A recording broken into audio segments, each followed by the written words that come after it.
Welcome back. I'm Amanda with Healthy House on the Block, and I am here with our weekly tip and idea to help you create a healthier home, a space that is as toxin-free as possible, a place that doesn't introduce unnecessary toxins, and a place that actually supports your health and wellness. I am a healthy home expert, a building biology practitioner, and a certified home inspector. This week we are talking about children's toys and how to find low toxin options, how to deal with toys that are already in your house, and how to find totally toxin-free toys for kids of all ages. So one of the things I really like to do when we're looking at a particular item in your home is to talk about the toxins that are in conventional items that we might purchase or might have in our homes. This is not meant to scare you, cause anxiety, anything like that, but simply to give you the knowledge of what to look for and what to be aware of when it comes to your children's toys. Without knowing the toxins that could potentially be in toys, a lot of times we never make a change. And so this is the best first step to understanding why we should focus on finding something that is low toxin and toxin-free. Bromine, cadmium, and lead are huge toxins that are found in kids' toys. These are all heavy metals, and many times they're in things like building blocks, action figures, and play jewelry. The highest risk of children and babies who could be exposed to bromine, cadmium, and lead are babies and children who still put toys in their mouth. These are going to be toys where the paint, finish, or plastic is chipped and cracked, and a lot of times the only route of exposure for heavy metal is through ingestion. So if you have toys that you suspect might have lead, cadmium, or bromine in them, it's really important to get those out of your house sooner than later. Plastic toys are another variety of toys that contain a lot of toxins. A lot of times they contain phthalates, and while most toys that we come across are plastic, we're finding more and more reasons to avoid plastic if possible altogether.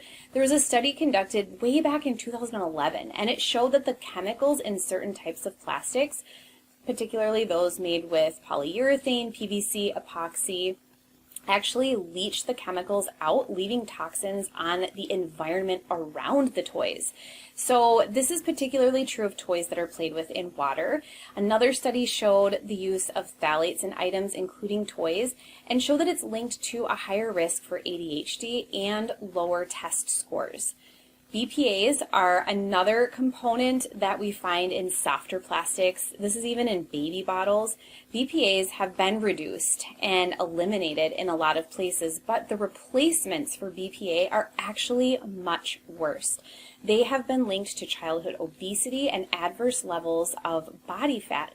And unfortunately, the chemicals that replace the BPAs are highly unregulated, and they're doing more damage to our body than the BPAs did in the first place.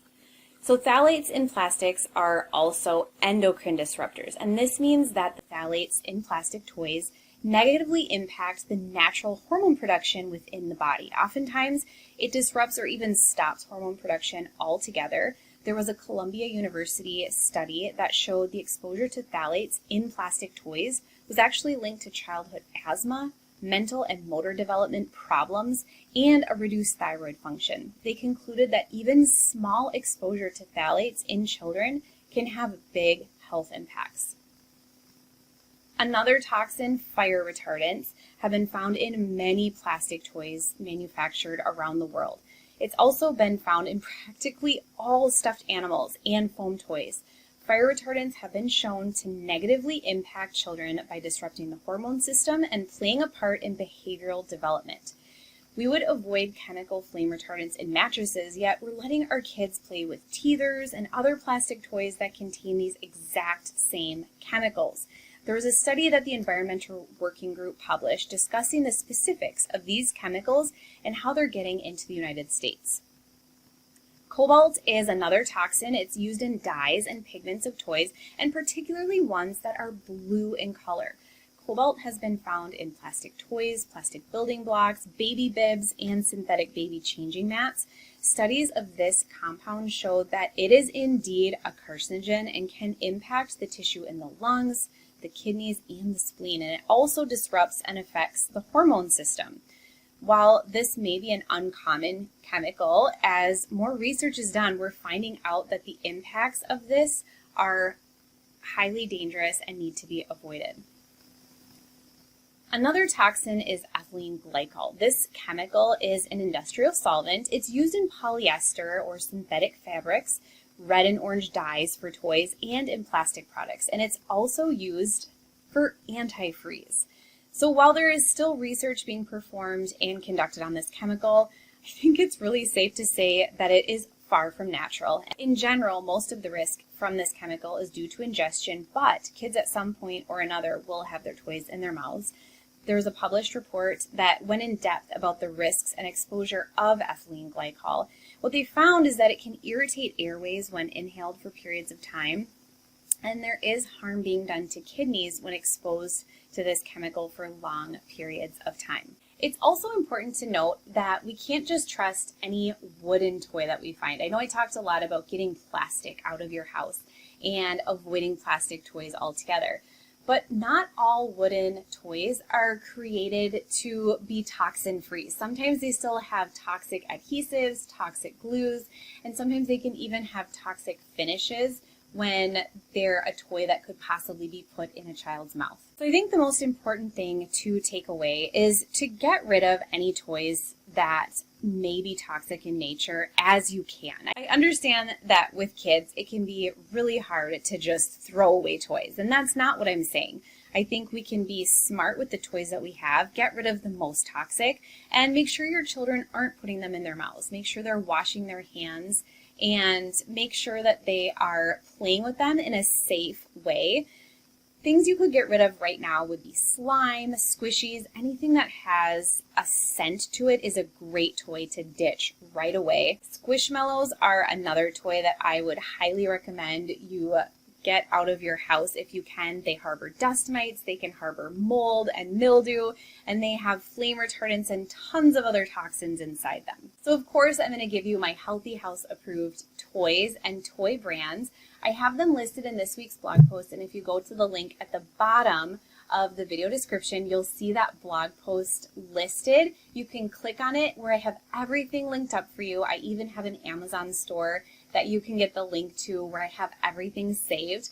But I also will share with you some really great ways to find toxin-free toys here. A great way to bring toys into your house is to remember that simple and imaginative play can be done without action figures or plastic figurines. In fact, the simpler the toy, often the more imaginative their play will become.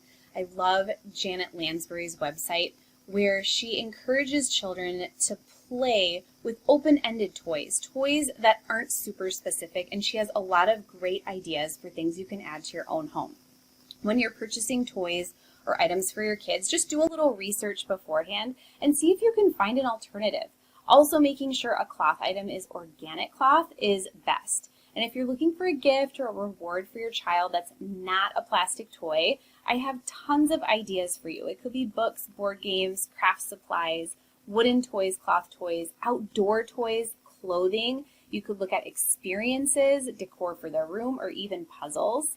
And here are some of the toxin-free toy ideas that I have on my website this week, including large play structures, foam that is toxin-free for kids, and all kinds of toys and stuffed animals that will not be bringing toxins into your space. As always, thank you so much for being here. I hope that you could take at least one thing away from this video and apply it to your own life to reduce toxins in your space. This is a great post and video to save when it comes to gift time, maybe when you're buying gifts for kids in your life.